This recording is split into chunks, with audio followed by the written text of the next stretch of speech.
está bien o lo dejamos en Leo? Como quiera, Leo, da igual. Quiero que me mencione cómo era su plan de entrenamiento diario para mantenerse durante muchísimos años como atleta élite. Sí, creo que uno de los momentos en donde tuve noción hacia dónde tenía que ir, cómo debía entrenar, fue cuando logré salir del país. Tuve la oportunidad de pertenecer a un equipo francés y ya en Francia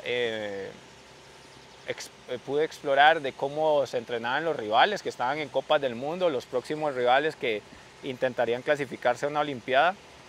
Y empecé a ver tal vez algunas diferencias. Ellos entrenaban más horas, vivían en centros de alto rendimiento, en lugares en donde simplemente el entrenamiento deportivo, el entrenamiento de alto rendimiento fluye de forma más fácil.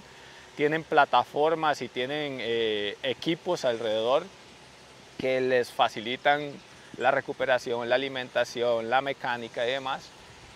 Y ahí fue donde me di cuenta de que tenía que aspirar a eso. Lo pude vivir 2 años mientras estuve en Francia y luego de eso pude regresar a Costa Rica, tener mi primer patrocinador y lo que hice fue que todos esos recursos que iba obteniendo con patrocinadores los destinaba para que ese objetivo de pasar de entrenar de 18 o 20 horas hasta 25 o 30 horas fuese posible, desde la fisioterapia, desde el descanso, desde los traslados, desde la alimentación, desde el tipo de viaje, la forma en cómo uno viajaba.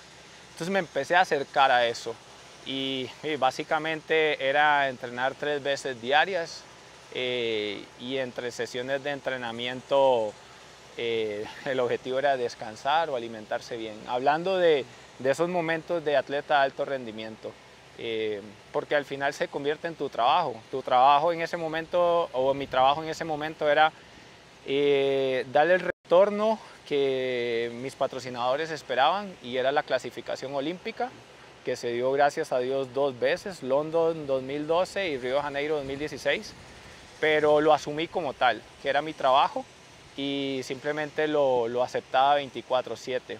Sí hay una característica tal vez especial para el triatleta y es que el triatleta se entrena de lunes a domingo. Entonces siempre les menciono que el calendario cambia, ahí dejan de existir los cumpleaños, los feriados, los 25 de diciembre, el 1 de enero.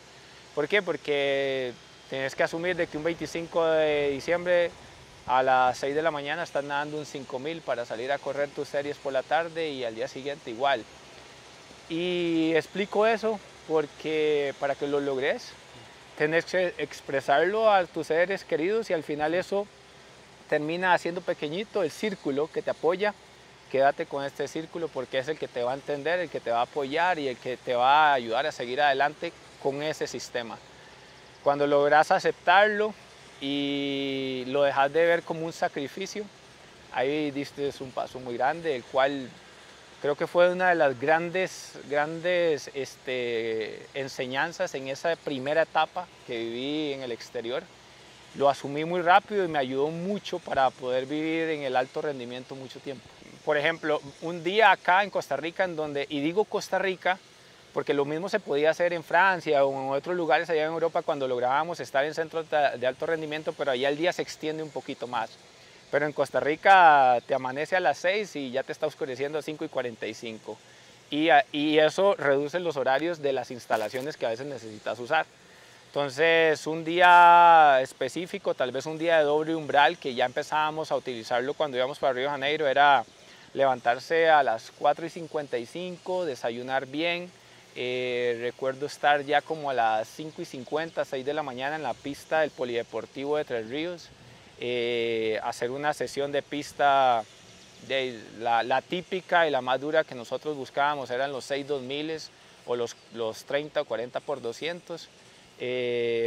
Luego de eso, ahí nos gastábamos tal vez 2 horas, regresar a Cartago, llegar, desayunar, bueno, bañarte, desayunar rápido para salir por 3 horas de ciclismo. En este caso era como un entrenamiento aeróbico regenerativo que sumaba volumen.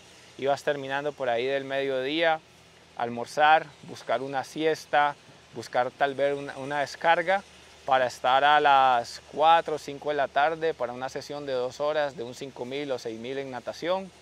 Llegar a casa, estirar un poco, cenar, dormir y al día siguiente algo igual. En épocas ya de lo que fue de Londres a Río de Janeiro, yo entrenaba casi las 28 horas como averaje semanales y los días de sesiones triples eran típicas.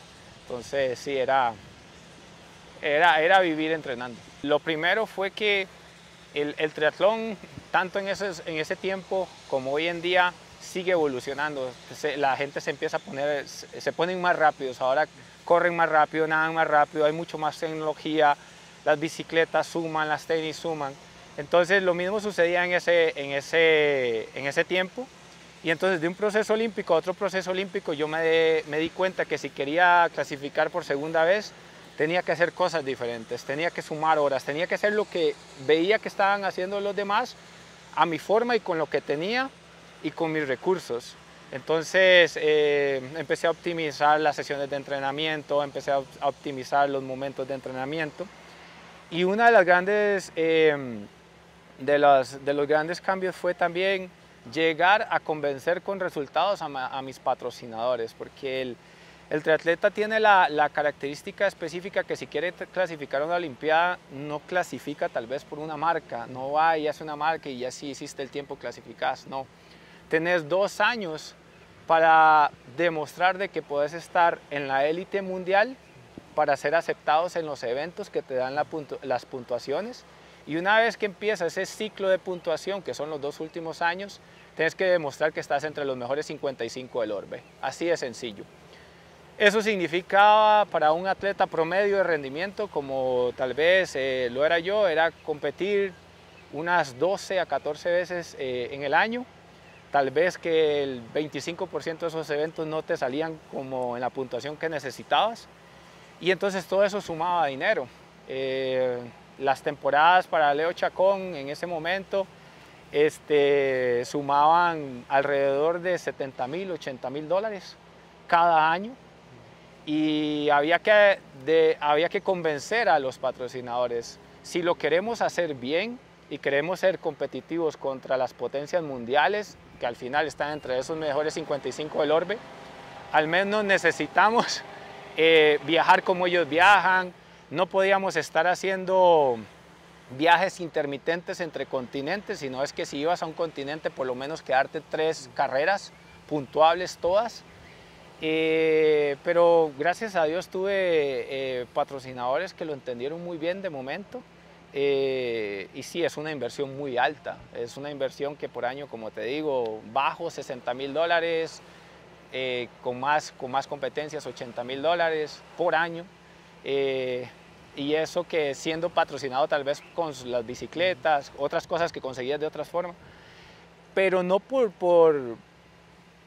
porque fuese un lujo, sino es que aún así con ese monto de dinero te das cuenta de que el viaje transoceánico, tus rivales, que te los encantabas tal vez en Estados Unidos yendo hacia Europa, iban en first class y vos ibas en economy.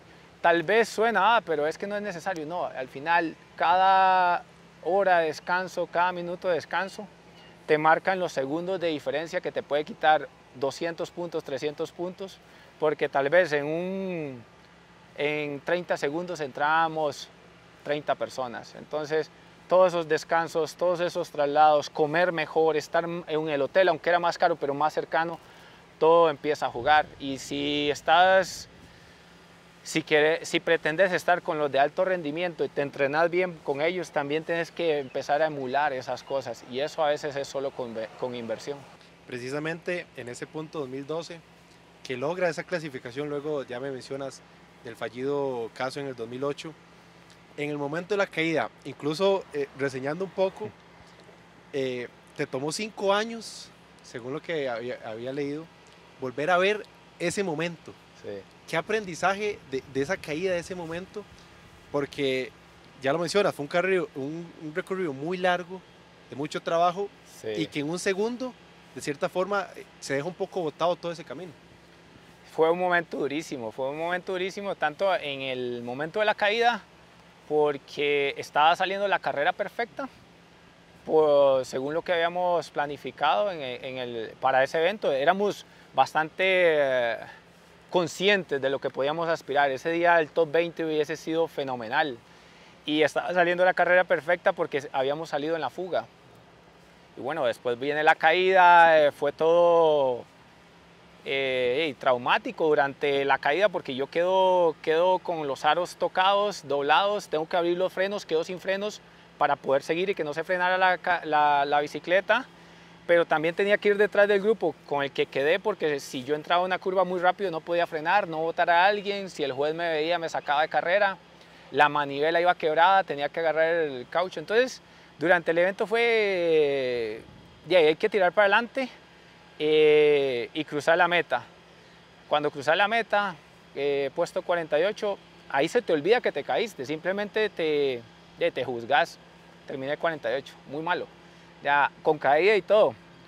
La gente te empieza a dar reconocimiento y demás. No te sentís heroico ni nada porque yo iba por un puesto, aún con caídas. Uno se ilusiona a decir, voy a correr tan duro que voy a ir por ese top 20. Igual no se pudo, terminé 48. Y después, cuando estás en la villa y demás, te dan mucho apoyo. Fue un cambio, porque la gente me apoyaba por todo, por cómo se había competido. Pero personalmente, durante muchos años, yo siempre pensé, ¿por qué a mí? ¿Por qué en ese momento? ¿Por qué si me había costado tanto y por qué en ese momento que iba saliendo excepcional de forma, o sea, como lo habíamos planeado, por qué? Y me costó mucho superarlo. Y vi la carrera hasta un día que después que regresé de Brasil, los muchachos que trabajan con nosotros en la tienda lo pusieron y me decían, Leo, ¿vos te acordás de eso? Y le digo, veámosla. Y sí, ahí fue ya echar para atrás y otra vez, puño, ¿por qué sucedió eso ese día? ¿Qué posición hubiese quedado? Pero no, eso no existe en la vida. Eso es lo que había, puesto 48, levantarse de una caída dura, terminar, cruzar la meta. Pero como te digo, tal vez hay gente o personas que lo denotan como heroico, como uno debe actuar en la vida, eso sí lo creo. Pero para mí ese día era como cruzar la meta y te digo que todavía faltando unas 2 vueltas en la carrera, yo decía, tal vez si corro más rápido que los 20 que van al frente llego a la posición que quería. No, más bien iba para atrás porque sí estaba bien tocado. Pero esa es la mentalidad del atleta cuando estás ahí, cumplir tu objetivo. Precisamente en esa caída y en el momento luego de esos pensamientos daba más coraje que incluso fuese una caída que no fuese propia, ¿verdad? Que, Sí. que es el rival el que provoca la caída. No sé qué también pensamiento da, porque de cierta forma no es un error suyo, es también un error provocado, de cierta forma. Fue complicado porque la persona, el atleta que comete el error era el ex campeón olímpico, Simon Whitfield, medalla de oro en Sydney, Australia. Sí, en Sydney, Australia. Y entonces cuando surge la caída, esto me lo comentan después, esto me lo dicen después, que primero se decía que yo había cometido el error. Y no podría ni mencionar qué hubiese pasado si yo me lo traigo al suelo a él, ¿verdad? Pero no, o sea, puña, yo había pasado ya casi 8 años de competición y esos errores se dan en todas las carreras. Y terminé aceptando que ese día me tocó a mí. Él cometió el error, me tocó a mí irme al suelo y como otros atletas han hecho, levantarse y seguir, porque te puedo decir que el 90% de los atletas o los triatletas se levantan, siguen y terminan. Ya después uno dice, ¿valía la pena? ¿No valía la pena? Ese día para mí valió toda la pena, porque yo no sabía si regresaría a una Olimpiada. Precisamente el regresar a otra Olimpiada, el tomarse como esa revancha deportiva, ¿qué significó volver al Río 2016 y luego de esa aparatosa caída que también le significó no rendir como lo había planeado? Fue una revancha todo el proceso, porque yo decía, conozco muy bien el circuito y entonces ya estaba como comprometido de que iba a clasificar. Yo sabía que iba a clasificar, todo me lo decía. Y los momentos más duros que tuve en esa clasificación siempre vino un super evento después. Entonces en ese proceso yo aprendí que por más duro que te dé la vida, que experiencias más duras que te dé la vida, siempre si te levantas con carácter, viene algo mejor.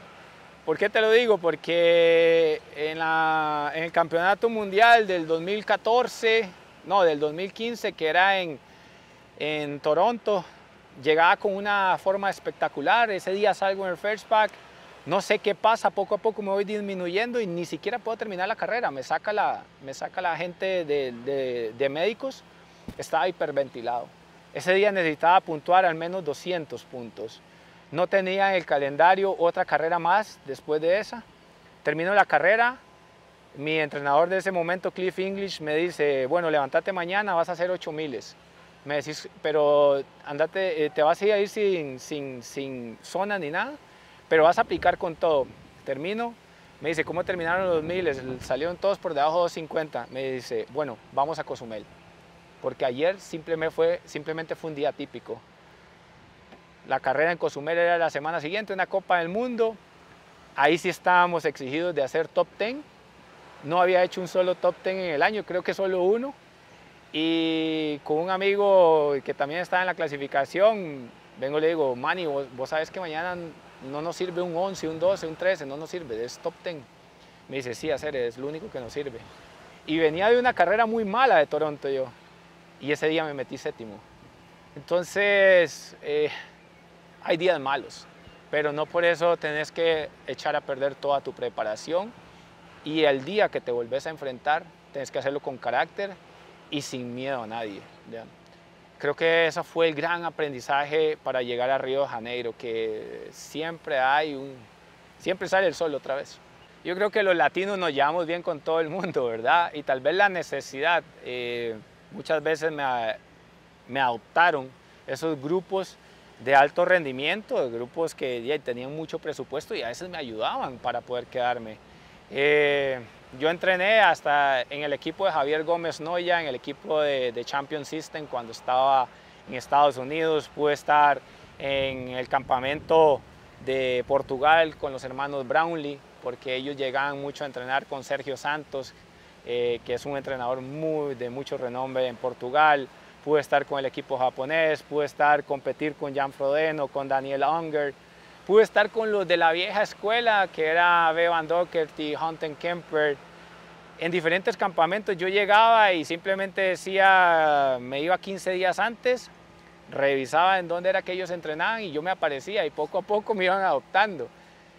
Tal vez era el paracaidista, pero como yo les decía, vean, yo prefiero estar acá compartiendo con ustedes, aprendiendo con ustedes, y para que en un futuro me vaya un poquito mejor.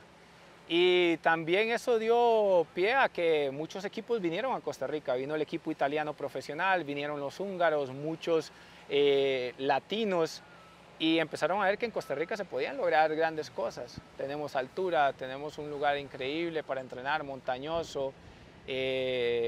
Entonces, durante la época en donde estuve en el alto rendimiento, Costa Rica también se vio involucrada en eso. Y creo que el triatlón se vio impactado de forma positiva en esa época y yo feliz con eso. Y ya me mencionabas sobre el presupuesto, que salía apenas. ¿En qué aspecto le ayudaban para poder mantenerse también? Compartir hospedajes, absorberme dentro de un campamento que ya estaba prepagado por alguna potencia mundial, por ejemplo la de Brasil. Brasil siempre me ayudó muchísimo, porque tengo muy buena amistad con ellos. Entonces, volar a Yokohama, y de Yokohama sabía que todo el equipo brasileño de primer mundo se iba a ir al campamento en Río Mayor, en Portugal, porque después venían las competencias de Londres y Hamburgo. Sí, decía que me adoptan. Véngase, véngase. Entonces Leo Chacón llegaba ahí, yo nada más tenía, bueno, que pagar los pasajes, mi alimentación, pero por lo menos me metían en una habitación.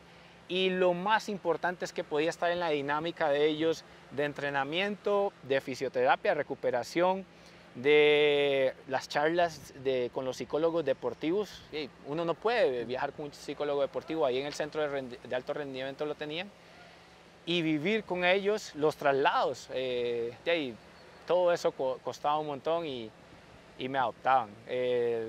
Previo al preolímpico de Brasil, un año antes, en el 2015, Sergio Santos me dijo, vamos a hacer un entrenamiento de casi 20 días en Brasil.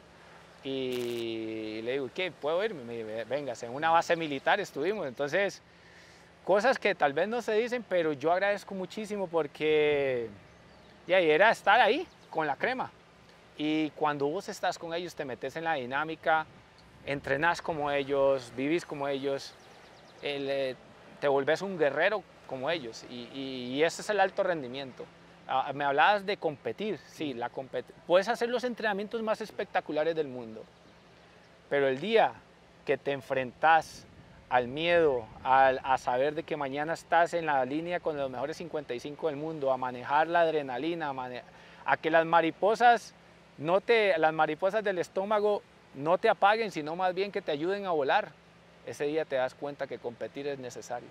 Y competir contra los mejores, no importa si perdés, pero vas a ir escalando poco a poco. Así me pasó a mí. En la primera Copa del Mundo casi me la pegan, casi me meten vuelta. Llegué a estar en series mundiales top 13 y con eso me quedo. Yo casi siempre iniciaba muy bien con ranking porque empezaba a competir muy temprano en el año. Entonces, recuerdo una vez que estuve con ranking 13, ya ranking, y entonces me llegaban que tal vez iba para la Copa del Mundo de Mululava en Australia y estaba dentro del top 8, entonces llegaba el email, hola señor Leonardo, bienvenido a nuestro evento, entonces quiero que sepa de que le vamos a ofrecer el hospedaje, lo vamos a ir a traer y lo vamos a llevar a todo lado. Entonces decía, el ranking me está dando eso, entonces te sentías era como el wow, lo estoy logrando. Y cuando no lo lograbas, cuando ya, digamos, el ranking se movía, estabas como 20, entonces ya esos emails no llegaban, ya no te daban el hospedaje ni nada, igual viajabas. Una de las historias que siempre cuento era como llegar a Heathrow, a la Copa del Mundo en Londres, saber de que tenías que agarrar tu maleta de la bicicleta y los otros bolsos, ir a buscar al metro para irte a Hyde Park, al hotel que al hotel que estaba cerca de Hyde Park, ver cómo te la jugabas con la gente en el metro o con el de seguridad en el metro para que no te bajara la bicicleta. Y antes de hacer eso, ver a los equipos italianos, a los equipos españoles, a los equipos tope de línea, que los estaban esperando los buses, los mecánicos, hasta las personas que llevaban las maletas. Y decir, bueno, no tengo eso, tengo que lidiar con eso. Pero a los 2 días después, saber de que por lo menos al 60% de eso les había ganado. Eso, y aunque fuese mi posición 17, 18, 20, 22, pero por lo menos al 60% de los que tenían todo eso, les había ganado. Entonces yo decía, aquí lo que vale es cómo te entrenas y cómo competís. No importa el país que vengas, de las cosas que no tenés en comparación con otros, pero si tenés el carácter y la disciplina aplicada para entrenarte y competir, puedes estar donde ellos están. Y ya cuando llegaban esos momentos donde se sumaban algunos extra, habían eventos que salían muy bien, y te sentías ahí como que hasta te entrevistaban, te hacían entrevistas. Recuerdo estar dando entrevistas para Huatulco, para Montreal, para Edmonton, perdón. Y yo decía, bueno, mañana me van a tomar en cuenta por lo menos en la cámara ahí porque llevo el 8º o algo así. Pero eran esas pequeñas victorias que tal vez no te las dan con medalla o con trofeos, pero para uno era una motivación increíble, porque habían tantos momentos malos, cuando te perdían las bicicletas, cuando el presupuesto no daba para competir, cuando no te salía la competencia, venís solo en un avión y no puedes comentar con nadie porque estás viajando solo. Esos momentos de depresión, porque literalmente es depresión, tienes que absorberlos y ya quitártelo en menos de 7 días, porque en 7 días estás compitiendo otra vez. ¿Cómo era un plan de alimentación que era prohibido, por ejemplo, comer? Quiero que me desarrolle un poco también sobre este tema porque también es relevante en un atleta profesional. Sí, yo debo ser muy sincero y creo que fue una de las grandes faltas que yo tuve en mis procesos. Tal vez al final para el 2016 lo mejoré y fue algo muy, muy personal. Y era que no le ponía tanta atención a la parte nutricional. Y no solo a la parte nutricional del día a día, sino también a la forma en que a lo que podía utilizar durante competencia. Entonces a veces tenía bajonazos o pérdidas de energía que eran culpas mías porque no lo suplementaba de forma idónea. Ahora que estoy más metido con lo del equipo, con entender las necesidades específicas en los eventos a nivel nutricional, pues también son variables que se tienen que medir y son muy individuales, son muy individuales. Siempre obtenemos mucha información de lo que se necesita por hora, cada 45 minutos, cada minuto. Yo lo que le digo a la gente, analicémoslo desde el producto que a vos te funciona y tal vez a los otros no. Entonces, sí, acepto que durante mi proceso de atleta profesional no fue el mejor. Era el mejor cuando estaba con estos equipos de alto rendimiento y, para serte muy sincero, llegábamos a Portugal y en Portugal vos no pedías lo que querías comer, a nosotros nos daban lo que íbamos a comer.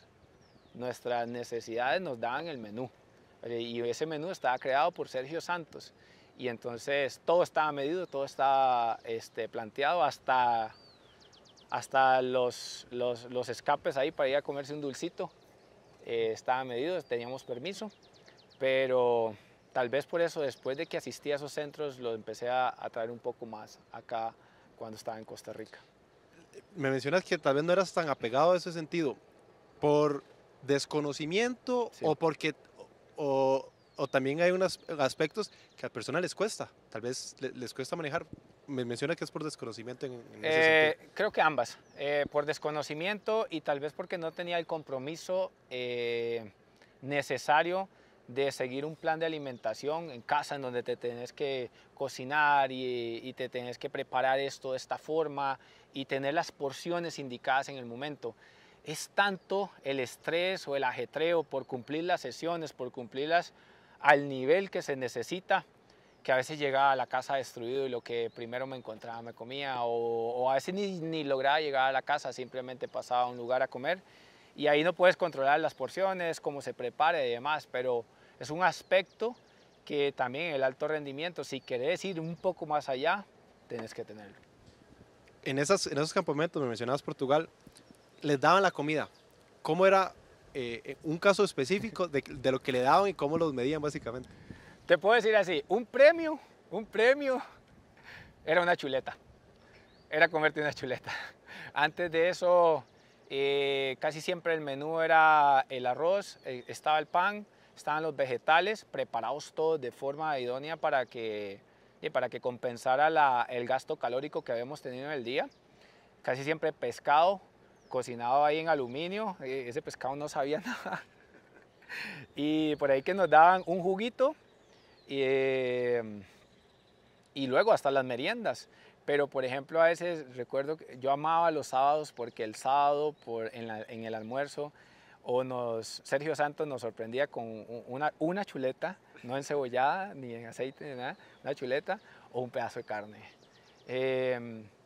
Entonces sí, era bastante específico, aprendí mucho de él, es un excelente amigo, es un excelente entrenador, mide todo.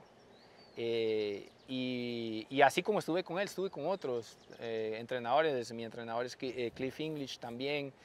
Es alguien que me logró llevar a una olimpiada sin tener el presupuesto de poder verlo más que 2 veces durante 4 años.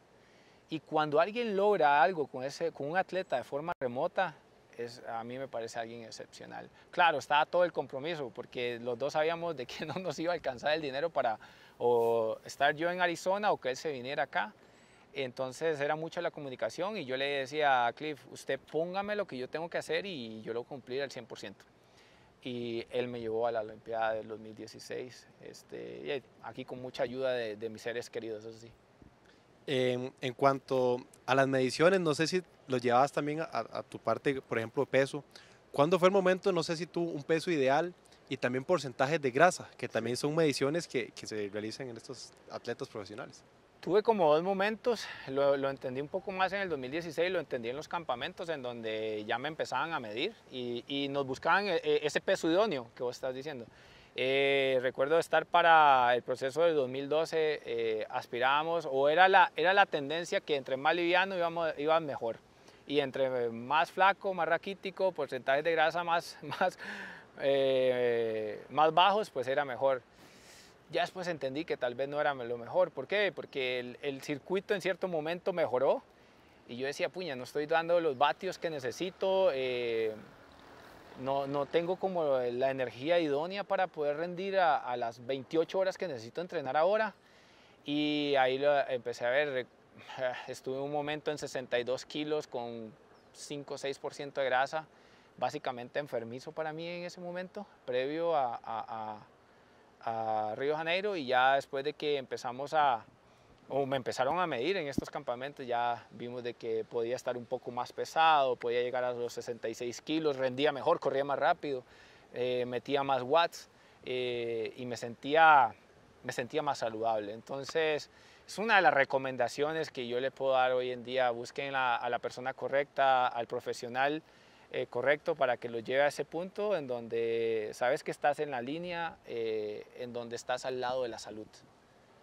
¿Por qué? Porque yo me enfermaba mucho, tuve fisuras por estrés muy continuas y todo estaba totalmente asociado a esa tal vez mala nutrición, culpa mía, y de querer estar siempre en el aro, como dicen, y tal vez no era lo más recomendado. En cuanto al porcentaje de grasa, luego de estas mediciones, ¿el ideal cuál era? Podía competir entre 10, 11, me sentía bastante saludable, bien, a veces se bajaba a 8, dependía de los volúmenes de entrenamiento, si estaba en un campamento de altura, pero con 10, 12 competía bastante bien. Y en su momento más bajo, entonces me dijo 62 kilos y 5%. 6% de grasa por ahí, 62 kilos, pero te digo que recuerdo que esto fue en Francia y regresé con 2 fisuras por estrés, ambas tibias. Me sacó del entrenamiento casi como 3 meses. Entonces, cosas que uno aprende en el camino y que trata ahora de mejorarlas para que no impacte de forma negativa a cualquier persona que estás tratando de guiar. ¿Cuál creo que fue mi mayor logro en el triatlón? Creo que el día que yo dije que quería llegar a una Olimpiada me dijeron que no. Y entonces demostrarme en la vida, o más bien eso fue, creo que el mayor logro me lo dio el triatlón. Demostrarme en la vida que los mayores retos que te pones muchas veces inician con un no. Y está en vos cambiarlo. Yo le pude dar vuelta a eso. Y después de ese no, después creo que fueron 16 años después de ese no, demostrar de que el chamaquito de San Roque, Liberia, al que le habían dicho que no, estaba en Londres 2012. Una experiencia o situación inverosímil, me mencionaba una como que le perdiese en la bicicleta, de montarse en el tren. Tal vez vacilonas y tal vez que me pasaban porque yo era y soy muy necio, digamos, tal vez con cumplir. Entonces, en este viaje que te estaba contando de llegar hasta Richards Bay en África, era tan largo el viaje de que yo tenía planificaciones de cumplir entrenamientos durante el viaje. Y cuando me hospedan en Durban, le digo yo a la persona que me hospeda, es que yo necesito nadar. La persona nada más me hospedó y se fue y no me dijo dónde podía nadar, pero el mar estaba ahí. Me puse mi wetsuit, el agua estaba fríísima y yo decía, pues, la playa estaba lindísima, no había un alma. No había un alma. Y yo dije, bueno, tal vez es que aquí no les gusta nadar en agua fría. Me metí, pasé las olas, pum, pum, pum, pum, estaba allá adentro. Y como a los 20 minutos después veo que alguien me está haciendo en la playa así. Era la persona que me hospedaba. Yo salgo tranquilo, pero yo lo veía como desesperada. Me dice, no, que aquí no se puede nadar, no de las banderas negras. Le digo, ¿pero por qué? Porque hay tiburones blancos. Y bueno, yo dije, bueno, no me comieron, ¿verdad? Pero el susto en el momento que te lo dicen. Y luego, por el mismo tema de cumplir, luego de 3 días viajando y llegar a Richards Bay, creo que llegué como a las 5 de la tarde, más o menos. En el plan de entrenamiento decía que había que nadar por lo menos media hora. Me fui a buscar, mi inglés no era muy bueno, tampoco es que es muy bueno ahora, pero bueno, me defiendo. Y no encontraba la piscina, por más que preguntaba, no me entendían esto, lo otro. Pues la cosa es que vi una fuente redonda, grandísima, medí, yo dije, bueno, esto me llega como por la cintura, me puse el wetsuit y me puse a nadar en la fuente. La media hora. Lo vacilón es que después como los 20 minutos también de estar ahí, llega el equipo italiano, uno de ellos un gran amigo, Daniel Fontana, italiano, pero que hablaba español, y me dice, ¿qué estás haciendo? Le digo, y ahí entrenando, me dice, pero si aquí está la piscina como a 200 metros. Entonces, cosas que me pasaban, pero que cuando las comento yo me siento orgulloso, porque al final lo que me ponían ahí en el papel, lo hacía. Tal vez hoy no lo haría, porque yo entiendo más del entrenamiento, entiendo más del descanso, de qué tan importante es el descanso antes de ir a hacer todas estas locuras.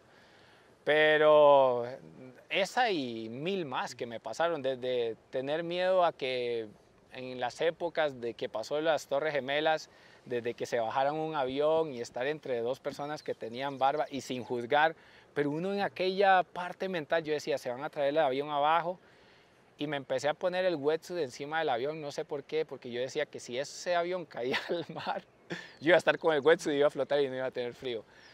Fueron muchas cosas que me pasaron y a veces ridículas, pero que hey, sí pasaban en esos viajes extraños que a veces tenía.